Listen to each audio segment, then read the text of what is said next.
Aujourd'hui, à notre émission, on accueille Hugo Bélanger, un directeur artistique, auteur, metteur en scène, fondateur d'une compagnie de théâtre, marionnettiste, comédien, poète, humoriste à ses heures, joueur de hockey, consultant en management stratégique, tendre amant et un dompteur d'autres géantes. Bonjour Hugo. Alors Hugo, on va commencer par les vraies questions. Alors, premièrement, de quoi parle Candide? La phrase qui décrit le mieux pour toi la pièce. C'est une bonne question. La phrase qui décrit le mieux, je pourrais tendance à dire il faut cultiver son jardin, parce que c'est la réplique la plus célèbre du roman. C'est surtout est-ce qu'il y a un sens à la vie et pourquoi on est sur Terre? Ça, c'est la question un peu. C'est une pièce, c'est un roman d'abord de Voltaire, écrit au 18e siècle, le siècle des Lumières. Puis c'était à l'époque justement où on a commencé à se poser des questions sur le je. Avant, c'était le nous, l'individualité n'existait pas tant. Et c'est juste le siècle des Lumières, c'est juste avant la Révolution française, donc le début des mouvements de questionnement sur la démocratie, mais aussi sur les droits de l'homme et tout ça.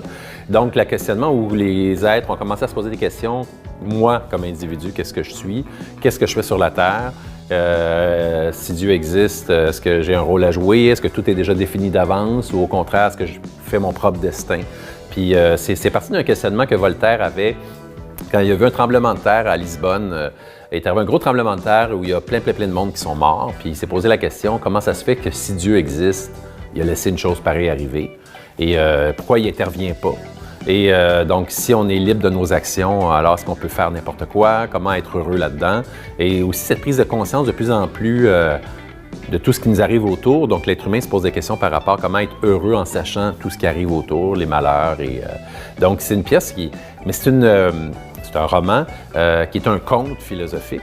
Et ça paraît très dramatique comme ça, mais c'est assez humoristique. Il y a de l'humour noir, de l'humour ironique, très ironique. C'est le regard de Voltaire sur les êtres humains. Il s'en moque un peu, il montre leur travers et il met en opposition différentes pensées philosophiques. Une pensée qui vient de Leibniz, jouée par le personnage de Pangloss, qui dit que tout est pour le mieux dans le meilleur des mondes, tout est parfait, tout a été prédestiné d'avance et si ça arrive, c'est que ça devait arriver. Donc, il ne faut pas se plaindre, il faut accepter le destin comme il est. Si tu attrapes un cancer, c'était prévu, puis si tu es riche, c'était prévu, puis si tu es pauvre, c'était prévu. Alors, Voltaire s'oppose à ça et oppose aussi l'autre côté qui montre qu'ils vont dire que tout va mal, tout est terrible, l'homme est un loup pour l'homme et tout est épouvantable, autant se tuer, tu sais. Donc, il est entre les deux, Voltaire. Il se questionne là-dessus, puis il remet en question beaucoup de dogmes de l'époque. Donc, c'est assez révolutionnaire, justement. C'est pré-révolution française. Donc, il a joué beaucoup avec le feu, disons, pour l'époque. Donc, ça fait une pièce encore, un roman, qui continue à être d'actualité parce que tous les enjeux qui sont là non seulement sont encore d'actualité, ils sont multipliés, je trouve, maintenant. J'avais une question de pourquoi monter Candide en 2021. Il y a beaucoup de thèmes encore qui sont vraiment d'actualité. Oui, absolument. Justement, on est dans une période de beaucoup de questionnements sur. On a une conscience maintenant sur l'environnement, on voit le réchauffement climatique, on voit les guerres à travers le monde. Il y a toutes ces questions-là. Puis comment vivre en sachant tout ça? Maintenant, tu sais, on écoute les nouvelles, puis il y a des gens qui disent moi, je ne veux plus écouter les nouvelles. That's weird. Parce qu'ils sont malheureux. Mais ça me tend à faire du déni. Est-ce que c'est ça pour être heureux?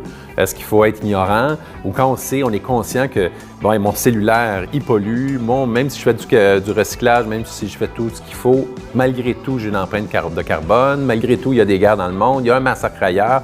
Comment je peux me lever puis vivre ma vie sans me sentir constamment coupable et constamment mal? Comment trouver le bonheur dans une vie? Il y a certains qui vont se faire une petite cour de banlieue, puis leur piscine, puis ils ont leur petit bonheur, puis d'autres, ils vont militer pour une cause, mais on a beaucoup de questionnements présentement parce qu'on se sent un peu impuissant devant tout ça, puis parce qu'on ne peut plus faire semblant qu'on ne sait pas. Donc, on est comme devant... C'est un peu comme Adam et Ève quand dans l'histoire de la religion. Dans Adam et Ève, c'est quand ils découvrent l'arbre du savoir. Tu sais, avant, ils étaient ignorants et tout ça, tout était beau. Là, ils apprennent le savoir, donc en apprenant le bien et le mal, et là, tu ne peux plus revenir en arrière. Tu ne peux pas remettre le dentifrice dans le tube. Puis on est là-dedans à notre époque maintenant. On sait ce qui se passe ailleurs. On ne peut pas faire semblant que ça n'existe pas ou l'oublier. Alors, c'est comment vivre avec tout ça.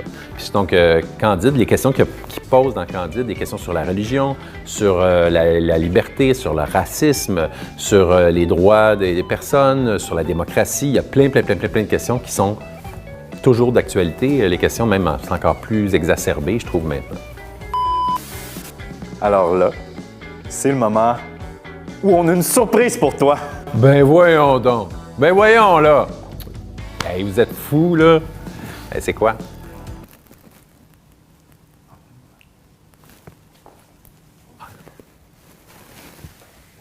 OK.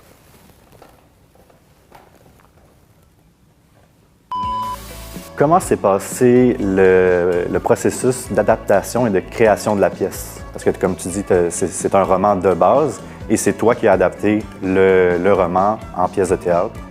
Bien, je cherchais une pièce, premièrement. Les défis, tout le temps, quand on fait un spectacle pour les finissants, bien, vous êtes 15. On veut que tout le monde ait des beaux rôles, des belles choses. Puis souvent, c'est pas évident. Soit les pièces contemporaines, bien, ils sont souvent des petites distributions à cause des budgets. Puis les grandes pièces d'époque, bien, souvent, il y a beaucoup de rôles masculins, peu de rôles féminins. Ou en tout cas, tout dépendant, c'est-tu intéressant. Et Voltaire, Candide, ça fait longtemps que j'avais le goût de monter ça. J'avais le goût d'adapter Candide. Et parce que je trouvais que les propos, l'humour, il y avait des possibilités. Puis j'aime beaucoup les spectacles avec beaucoup de défis, des genres de pièces qu'on dit immontables. J'adore ça. Et quand j'ai commencé à l'écrire, ça s'est venu, je me suis dit, j'ai pas le temps pour l'écrire, j'avais pas le temps, j'étais surchargé de travail, puis, mais j'avais le goût. Fait que je me suis installé devant l'ordinateur, j'ai commencé, puis ça s'est comme écrit tout seul. Les premières scènes, se sont écrites vraiment toutes seules, et là, j'ai comme plongé, j'ai continué. Et j'ai tout de suite l'idée d'un chœur actif, qui raconte l'histoire de Candide comme un conte, justement, mais qui interviennent pendant l'histoire et qui interviennent de plus en plus, où on peut basculer d'un rôle, sortir d'un rôle, re-rentrer dans un autre endroit, arriver dans un lieu, changer de lieu, et aussi beaucoup questionner, parce qu'il y avait toute la question aussi qu'il y a dans le siècle des Lumières, où les gens commencent justement à se questionner, à se révolter, puis à dire « Hey, je suis pas d'accord, je suis pas... » Et le peuple commence à se lever. Donc, je trouvais que l'idée du chœur permet ça. Donc, dans la pièce, au fond, la pièce... Le théâtre est un peu une représentation.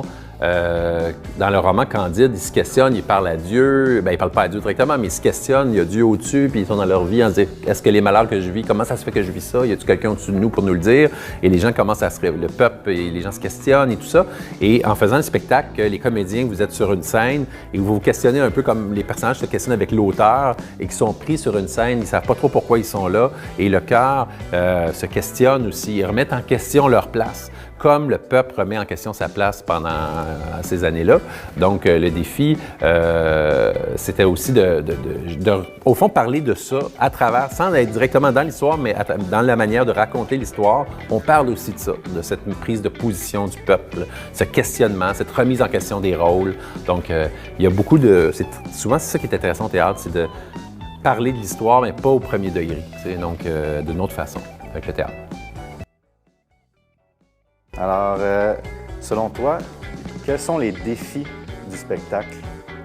Autant dans la mise en scène, dans la production, dans l'interprétation? Ah, il y en a aucun, mais non, c'est pas vrai. C'est super facile, c'est simple. C'est pas facile. C'est faire de la mise en scène, c'est quand même avoir des enfants. On dit le théâtre, dans le fond. Ouais.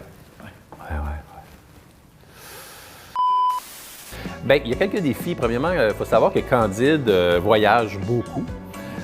Candide va en Amérique du Sud, il va à Port de Venise, au Portugal, il va à Constantinople, il va dans une galère, il travaille, il y a 3 bateaux dans l'histoire, il va partout dans le monde, il voyage, il y a des changements de lieu constants. Donc, c'est déjà un défi. Hein. Il y a plein de personnages qu'il rencontre ça, c'était déjà tout un défi de jouer avec ça. Mais moi, le médium du théâtre, j'aime beaucoup jouer avec ça, de jouer avec... d'où l'idée aussi du cœur, c'est l'idée de la troupe. Et quand on installe une troupe, puis on dit on fait du théâtre, on dit au public en partant, on fait du théâtre, à partir de là, on peut faire n'importe quoi. On peut faire n'importe quoi parce que c'est comme, j'aime bien le magicien qui monte ses tours. À partir du moment qu'il dit, garde, je vais faire de la magie, puis le public, il va embarquer, il va suivre. Puis là, on joue qu'une vague, bien, c'est une vague, puis après ça, on la déplace, puis on peut faire tout ce qu'on veut. On peut jouer avec les codes du théâtre, puis là, il y a une grande, grande liberté au lieu d'essayer d'être dans un réalisme. Je dis toujours que la vérité m'intéresse, mais pas le réalisme.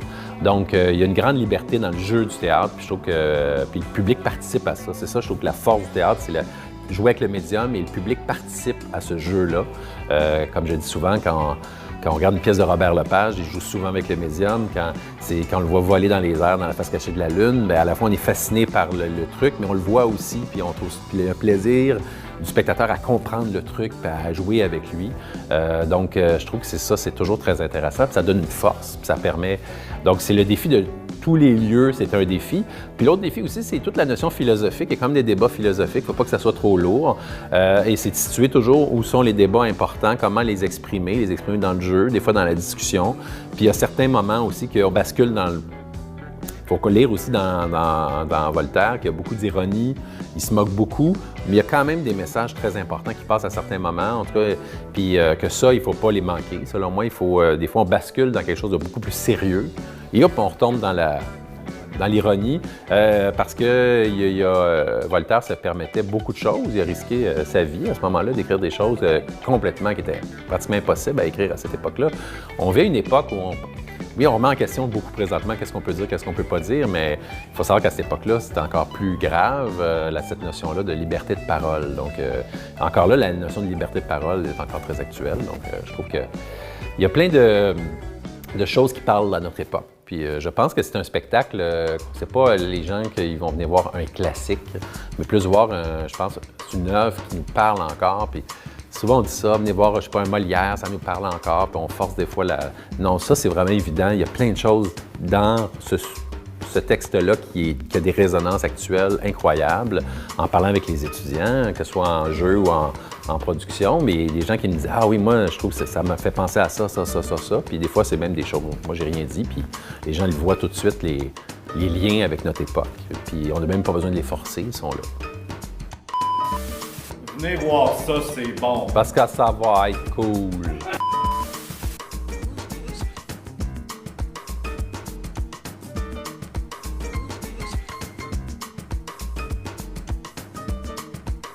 À l'affiche, présentement, au TNM.